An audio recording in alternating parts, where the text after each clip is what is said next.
on the other side of the freeway. That's where it was 100 years ago. The rest is all landfill. I remember seeing a photograph of a little sailboat tied up to the bay right near the old train station over there. Look at the subconscious art of graffiti removal. See, even in trying to remove graffiti, you know, they've been doing a whole abstract expressionist gray rectangle thing. Now moving up here, I had some stuff here. Looks like it got ripped out. That's an invasive, really terrible member of the morning glory family. It's one of the invasive ipomoeas. Oh, that's a bad one. It'll reroot itself into the ground as you go. This is an incense cedar. Grew that from seed. You know, you can see those little male cones up there, the pollen cones. Wonderful tree. That'll do well in Chicago too. I planted one in front of my mom's house. It's like, yeah, about the same size.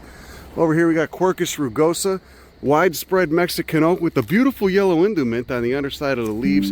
Glabrous up top, all right, to shed rain. And then during the dry season in Mexico, it's got those hairs. You also get this in southern Arizona. I think you get some in Texas as well. Grew that from an acorn that I collected at the UC Berkeley Bot Garden. It's fine to take seeds from the Bot Garden. No offense. They'll probably get mad at me if they heard me saying that. But if they got enough, there's like a, you know, you get a mass here, you take some, take them in your pocket, whatever. This used to be the Cole Brothers Auto Wrecking Yard. Really nice guys. I think they sold it. They were OGs in the neighborhood. They sold it. They dipped out. Good for them. Those condos had just been built when I planted all this stuff. Right here, you can see we got another Butano cypress up there. Hesperocyperus abramsiana, subspecies Butanoensis. This is a good old California buckeye. Drought deciduous, so they lose their leaves during the dry summers, right about, you know, July or August, and then you can see they've got buds. They'll be putting leaves out here in a month or so. Because remember, this area of California does get winter rain. We are in the Mediterranean climate here, which just means winter rain, summer dry. Oh God, I get like the smell of garbage mixed with the salt. Very pleasant, very nostalgic. Anyway, you can see they've been doing proper maintenance here, which I do appreciate, because these cypresses, you really got to keep them under control. They should probably trim a few more up so they don't fall on a roof.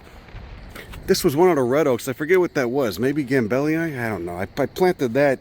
It's not, probably needs a little bit more moisture than it's getting right here. You can see there's been a sooty mold. Insects do attack it, and also some of that is just particulate exhaust, you know, from the diesel exhaust settling out of the atmosphere because the port is nearby. You get a long dry summer with no rain, you're going to get some diesel particulates on your windowsills and on your leaves, my friend. Yeah, these were the Cole Brothers Auto Wreckers. Real nice guys. This, oh look, they got the Acacia melanoxylon. That's actually a bad one. Probably wonderful in Australia where it's native. Here it's a really bad invasive plant spread by birds. And those up there are not leaves, they're actually photosynthetic flattened stems. The leaves on this, since they are a legume and they're in the mimosa subfamily, the leaves are pinnate and tiny. Like many, they look mimosa-like, you know? But those are just flattened stems. That's an adaptation to a drier climate. So that thing does well here. Those phyllodes. Yeah, it's phyllodes, not cladodes. Cladodes are on a prickly pear. This, I forget what cypress this was. I don't think it's a native one. Somebody gave it to me, but I snuck it in there anyway. You can see we've got a wonderful layer of mulch and organic material here. Hides the human shit. It gets dropped here pretty well. And also, it's building a rich microbial community of a rich duff as well. Organic material in the soil. Building a very rich duff. This is some non-native cherry. Somebody else, this other very kind lady, but she wanted to get involved, so she started just planting some of her own stuff. Some of it not native. Slightly invasive, but whatever. You have to each their own. This was an olive tree. Looks like somebody's been doing work on that, pruning it. That's nice. Olives are not native, but they're not too invasive here either. This is that Acacia melanoxylon. This thing's got to go, man, because this'll take over. I don't know if they're allelopathic or what. They got nitrogen fixing bacteria in their roots, but they're real bad. You can see somebody. I think that was me. I think I sawed that down before I left. Resprout or whatever. They're tough trees, man. You probably got to apply some herbicide to the vascular cambium. Right here we got Ailanthus altissima, all right?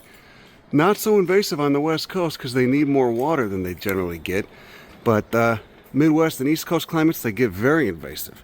Brought over from China for silk production, for the silk moths. Over here we got a Brugmansia species, which gets confused with Datura a lot. But these are from the high Andean cloud forests of Colombia and Central America. And Datura is generally from the deserts of North America. But anyway, toxic nightshade family, but beautiful flowers. often specialize in moth pollination or hummingbird. There's a couple that do hummingbird pollination.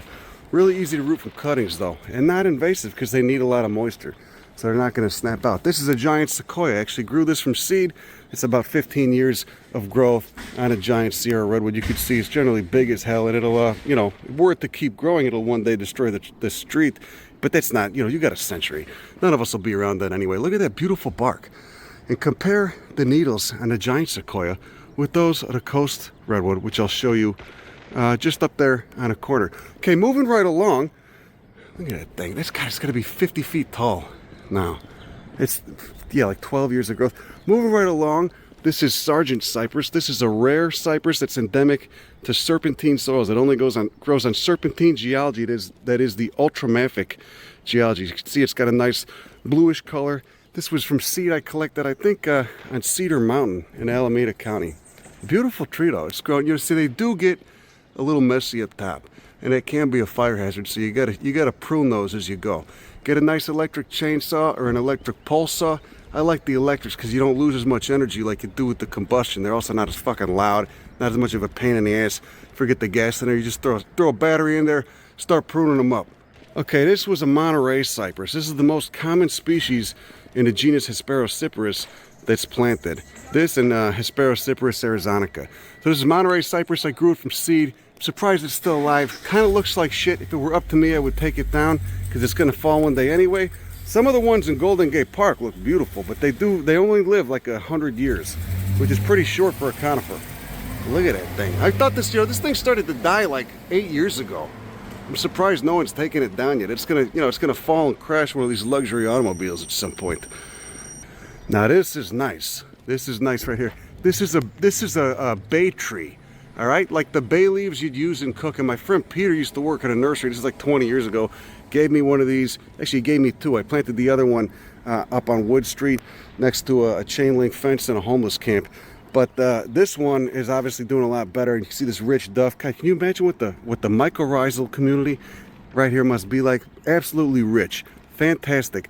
Loaded with arbuscular mycorrhizae and ectomycorrhizae as well. Anyway, that said, avocado family Lauraceae.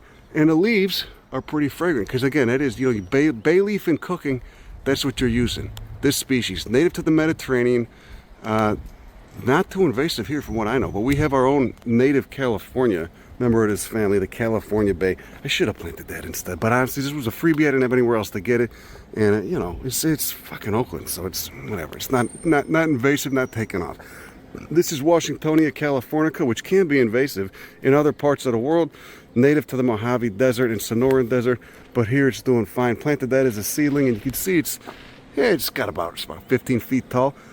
This was actually an accession of mine. This is a coast redwood. This was an accession of mine. They may have been taken from a nearby big box store without paying for it, but that was 15 years ago, maybe 16, 17. I was a different man then. All right, but look, it's easily 60 feet fucking tall right now. Grows just as fast, if not a little bit faster, than the giant redwood, which I showed you over there. But you could still see the Cole Brothers sign. I don't know what's here now. They're probably going to put something terrible up, maybe more condos, overpriced apartments, who knows. But hopefully they'll leave this tree alone. It's probably, God knows how deep the roots go or how far out they go as well. But that's a massive tree. When I planted it, it was like the diameter of maybe a thumb. And so it's, I don't know, what is it, 14 years of growth? What is this? It's a goddamn acacia melon oxalan again. So you see these, you got to cut them. Look, they're display in heteroblasty. See that? Actually, it's just dimorphic leaves.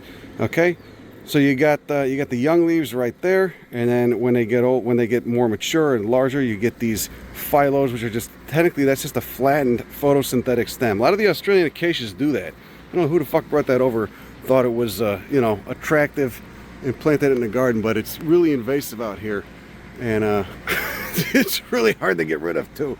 More Brugmansia. There's that acacia again. Oof, it's getting ready to flower. They do smell good when they flower. Like I said, I'm sure they're very important where they're native. Here they're